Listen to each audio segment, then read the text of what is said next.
All right, today we're diving into a chapter of life that gets talked about a lot, but is so often misunderstood. And that's midlife.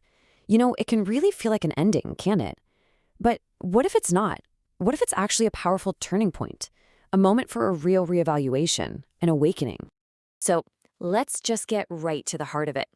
If you're a woman in midlife and you're feeling tired, maybe a little confused, or there's just this quiet restlessness, well, this is for you. If those words land with you, you are in exactly the right place. Okay, and before we go any further, this is probably the most important thing I'm going to say. So please just take a second and let this sink in. There is nothing wrong with you. Seriously. These feelings, they are not a sign that you're broken or that you've messed up somewhere along the way. Not at all. They are a completely normal, totally human part of a major life transition. So let's dig into that feeling a little bit deeper, shall we? We're calling this first part Lost at the Station. And I think it just perfectly captures that feeling of being stuck while everything and everyone else seems to be rushing by. This is such a powerful metaphor. Just picture it for a second. You're in a huge, busy train station. There's chaos everywhere. Trains are rushing past. Destinations are flashing up on the board. And it feels like everyone else knows exactly which train they're supposed to be on. And then there's you, just standing there on the platform. And this is the question that just echoes in your head, right over all that noise. It's a question that's just filled with uncertainty, maybe even a little bit of panic. Because for years, you knew your route, you knew your destination, and now it's like the map has just vanished. I mean, this is the internal conversation for so many women. You've done everything you were supposed to do, right?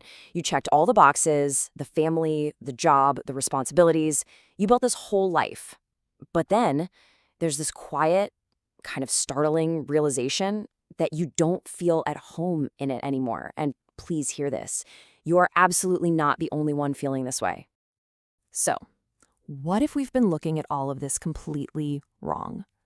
That's what we're going to get into in this next part. It's all about a really critical reframe of this whole experience. It's not about seeing it as a crisis you have to fix, but as a signal that you need to listen to. Okay, this idea right here is really the core of everything we're talking about today.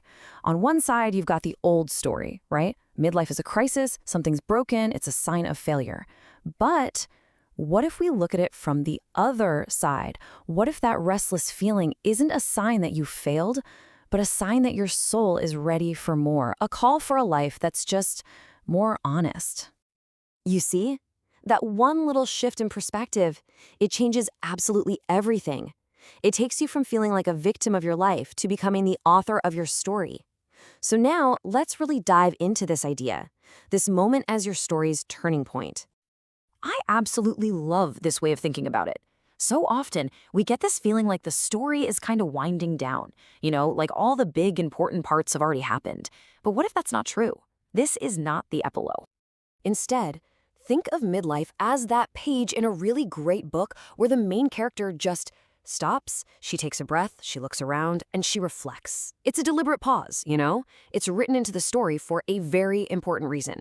And that reason is to ask one crucial, pivotal question. And there it is. So simple, so direct, but wow, is it profound. For years, maybe decades, the focus has been on what other people need from you, what all your different roles demand of you.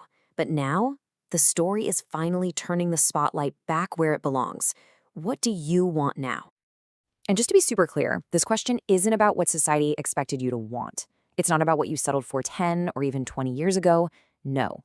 The only thing that matters, the only answer this question is really looking for, is what feels true for you, right here, today. So, where do you even begin to answer a question like that? Well, the path forward probably isn't what you think. It's not about pushing harder or adding more things to your to-do list. It's actually about a gentle release. It's about letting go so you have space to grow. Nature shows us how this works so beautifully, doesn't it? A tree doesn't freak out when it sheds its leaves in the fall. It knows it's an absolutely essential part of getting ready for new growth. And that's the invitation for you, too. to let go of the old stuff, the roles, the beliefs, the identities that just don't fit anymore. And notice that key difference. This is about letting go. It is not about giving up. So the invitation is really simple. You can put down all those tools you've been using to try and fix yourself. You don't need them. Because the job here isn't repair work, it's reconnection. It's all about finding your way back to the real you, the person who's been hiding underneath all the layers you've put on over the years. And that brings us to our final section. We've reframed this whole experience, we've talked about the path. So, what's the first step? This is the invitation forward. This is where your awakening can really, truly begin. I want you to listen for that little voice inside. It might be really quiet, right? Just a whisper that's easy to ignore with all the noise of daily life. But if you can hear it, if there's any part of you whispering, hey, maybe it's time for me, that is all the signal you need. And you know what the best part is? You absolutely do not have to figure all of this out alone. There's support available. All you have to do is visit the website www.hemagulati.com to register your interest. It's that first gentle step forward. So what does that step actually look like? Well, it's a free one-on-one session. And what that really means is it's a safe, compassionate space just for you. A place where your story truly matters. A place where you can finally get the clarity you need to start writing that next, much more authentic chapter of your life. So, we'll leave you with this one last powerful thought. If you only take one single thing away from all of this today, please let it be this. This challenging, confusing, sometimes restless time in your life, it is not your ending. It is your awakening.